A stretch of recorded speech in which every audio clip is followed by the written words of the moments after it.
لبيك اللهم لبيك আমার ফরিদুদ্দিন মাসুদ হাদাহুল্লাহ ওয়া হাফিজাহু তার ব্যাপারে তোমাদের অনেকেই কি ধারণা জানি না, তো তোমরা মনে করতে পারো যে তার সাংবাদিক তো আমরা মৌলানা বুরহানুদ্দিন সাহেব, মৌলানা আবুল বাসার সাহেব, মৌলানা আব্দুল গফফার সাহেব সবাই তার সাংবাদিক। তো ওনাদের কি মতামত তোমাদের জানতে ইচ্ছা করে। তো গত মজলিসে হযরত মৌলানা আবুল বাসার সাহেব দামাত বারাকাতুহু ইঙ্গিতে বলে দিয়েছে যে দেওবন্দে পড়লেই সে দেওবন্দি হবে না, যতক্ষণ না দেওবন্দের মাসলাক দেওবন্দের মাসলাক অনুযায়ী সে না করে। কথা বুঝাতে পারলাম? দেওবন্দিয়া কি এটা আগে ভালো করে বুঝতে হবে। আসাদুল্লাহ ইকরামের কাছ থেকে বুঝে নিই। দেওবন্দিয়ার একটা চিন্তাধারার নাম, কোরআন হাদিসের সাথে সংগতিপূর্ণ ভারসাম্যপূর্ণ একটা চিন্তাধারার নাম হচ্ছে দেওবন্দি। দেওবন্দের একটা বিশেষ খাসলাতে দেওবন্দিয়াতের বিশেষ খাসলাত যে তারা আকাবির উম্মতকে যে কোনো কলঙ্ক থেকে বাঁচাতে চান, যে কোনো দোষ থেকে তারা মুক্ত দেখতে চান। আম্বিয়া ইকরাম তো অনেক উপরে, আম্বিয়া ইকরামের উপরে সামান্যতম আঘাত আসুক, সামান্যতম চিড় আসুক, এটা দেওবন্দ চায় না। এটার নাম হলো দেওবন্দ।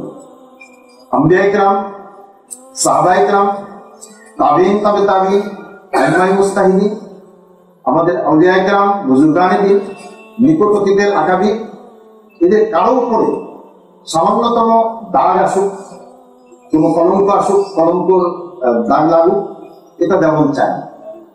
তার কারণ হচ্ছে যে আমাদের পূর্বসূরীদেরকে যদি আমরা আঘাত করি, আমাদের পূর্বসূরীরা যদি আমাদের কাছে কলঙ্কিত হয়ে যায়, তাহলে ইসলামের আর কিছু থাকে না। যারা ইসলামের নামি দামি তাদের অবস্থায় যখন এরকম, তাহলে ইসলাম আর কি। কথা বুঝাতে পারলাম?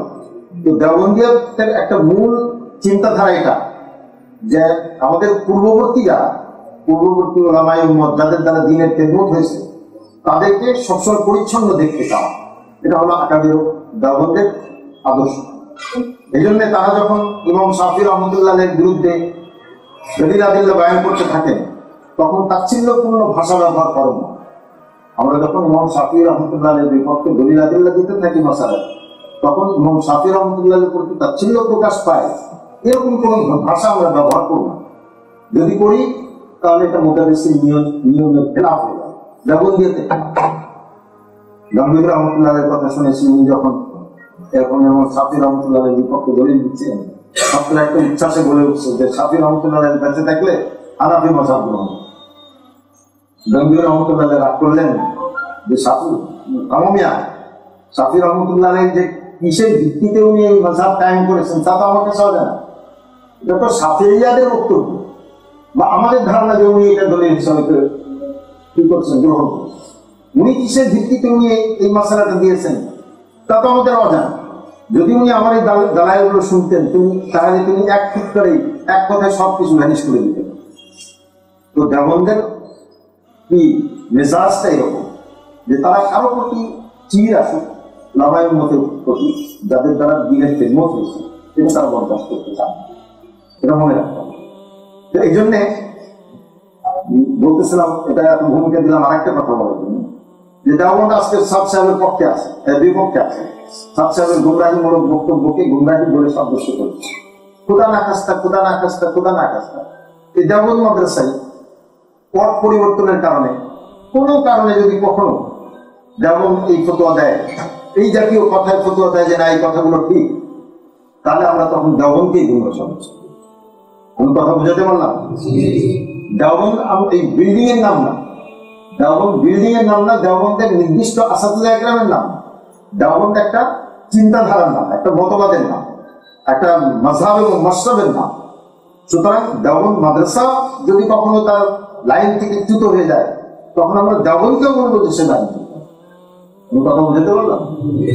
তো এই কথাটা মনে রাখবে যে দেওবন্দ বিরোধটা কি, এটা তোমাদের বুঝতে হবে।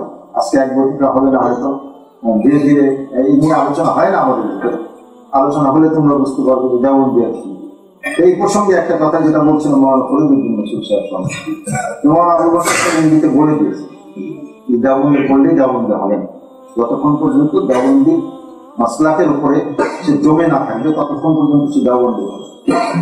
তো মৌলানা ফরিদুদ্দিন মাসুদ হাফিজাহুল্লাহ দাম আদাহুল্লাহ হাফিজাহু, তার কাছ থেকে আমরা দেওবন্দকে চিনেছি। দেওবন্দ কি জিনিস তার কাছ থেকেই শিখেছিলাম। সুতরাং এখন তারই জ্ঞানের আলোকে আমরা এখন মনে করি যে তিনি দেওবন্দের মাসরাবের উপরে এখন আর বাকি নেই, প্রতিষ্ঠিত নেই। কাজেই তার যে বক্তব্য, তিনি যে বক্তব্য পেশ করছেন সাদ সাহেবের পক্ষে বা অন্যান্য বক্তব্য যেগুলো আমরা অপছন্দ করি এবং তার সঙ্গে আমরা সহমত পোষণ করি না, এটা স্পষ্টভাবে আমরা ঘোষণা করছি। তার সঙ্গে আমরা কি নই, একমত। বাকি তোমাদের সাথে আমরা এই ব্যাপারেও একমত নই যে তাকে আমরা ইহুদির দ্বারা বা তাকে আমরা গুমরাহ বলে ফতোয়া দিয়ে দেবো প্রকাশ, তাকে আমরা যা তা বলবো, অনেক নাম মানে ওনার নাম বিকৃত করে অনেকে অনেক ধরনের কথা বলে। এটা ঠিক না, এটা ঠিক না। জোশের সাথে জোশ আসলে কাজ হবে না। যেটা একটু আগে বললাম যে তর্কে বিতর্কে খারাপ ভাষা ব্যবহার, তাচ্ছিল্যপূর্ণ ভাষা ব্যবহার, এটা ব্যক্তির জন্য আরো খারাপ। যে ব্যক্তিকে তুমি তাচ্ছিল্য করছো তাকে তো হেদায়ত করতেই পারবো না, বরং তার ভিতরে একটা তাইজ জন্ম নেবে, একটা জীব জন্ম নেবে, তোমার বিরুদ্ধে সে আরো মজবুত অবস্থানে চলবে। এই জন্য তর্ক বিতর্কের নিয়ম হচ্ছে যে নরম ভাষা ব্যবহার। উদু ইলা সাবিলি রাব্বিকা বিল হিকমাতি ওয়াল মাউইযাতিল হাসানা ওয়া কুলা লাহু কাওলান লাইয়িনান লাআল্লাহু ইয়াতাযাক্কারু আও ইয়াখশা। আছে না? হযরত মুসা আলাইহিস সালাম হারুন আলাইহিস সালামকে আল্লাহ তাআলা বলেন ওয়া কুলা লাহু কাওলান লাইয়িনান। এটা হলো নিয়ম, দাওয়াতের নিয়ম এটাই যে নরম ভাষা ব্যবহার, কোন তাচ্ছিল্যপূর্ণ ভাষা ব্যবহার নয়, রুক্ষ ভাষা ব্যবহার নয়, রুল ভাষা ব্যবহার নয়, অশ্লীল ভাষা তো একদমই নয়। গতকালই এক জামাতে বলতেছিলাম যে বিতর্ক করে কেউ কোনোদিন কারো বিরুদ্ধে জয়ী হতে পারে না। এক ভদ্রলোক বলেছেন, জ্ঞানী ব্যক্তি, বলল যে বিতর্ক করে কেউ কারো বিরুদ্ধে কোনোদিন কি করে করতে পারে না, জিততে পারে। যদি তুমি যুক্তিতে জিতেও যাও তাহলে একটা ক্ষেত্রে তুমি পরাজিত হবে, সেটা কি? ওই ব্যক্তির অন্তর দিলটাকে তুমি হারাও, ওই ব্যক্তির দিলটাকে তুমি কি করবে, হারিয়ে, তার মনটাকে তুমি জয় করতে পারবে না, তাকে তুমি সত্যি পারবে না। কথা বুঝতে পারবে? মুবাহাসা মোনাজারা যেখানে আম মানুষের সামনে দরকার সেটা তো ভিন্ন না, কিন্তু ব্যক্তিগত পর্যায়ে যখন তুমি কারোর সঙ্গে কথা বলবা তখন এমন ভাষা ব্যবহার করা যাবে না যার দ্বারা তার প্রতি তাচ্ছিল্য প্রকাশ পায়, তোমার তার প্রতি তোমার ক্ষুদ্রতা প্রকাশ পায়, অবজ্ঞা প্রকাশ পায়, এরকম কোনো ভাষা ব্যবহার করা যাবে। ফলে হবে কি, যদি অবজ্ঞাপূর্ণ ভাষা ব্যবহার করো সে তো তোমার মতের উপর আসবেই না, তোমার মতের দিকে ফিরে আসবেই না, বরং তার মতের উপরে সে আগের চেয়ে দৃঢ় অটল হয়ে যাবে। এই জন্যে যথাসম্ভব চেষ্টা করা উচিত ভালো ভাষা ব্যবহার করা এবং নম্র ভাষা ব্যবহার করা, দয়াদ্র ভাষা ব্যবহার করা, সৌহার্দ্যমূলক ভাষা ব্যবহার করা, আপন করে নেওয়ার চেষ্টা করা।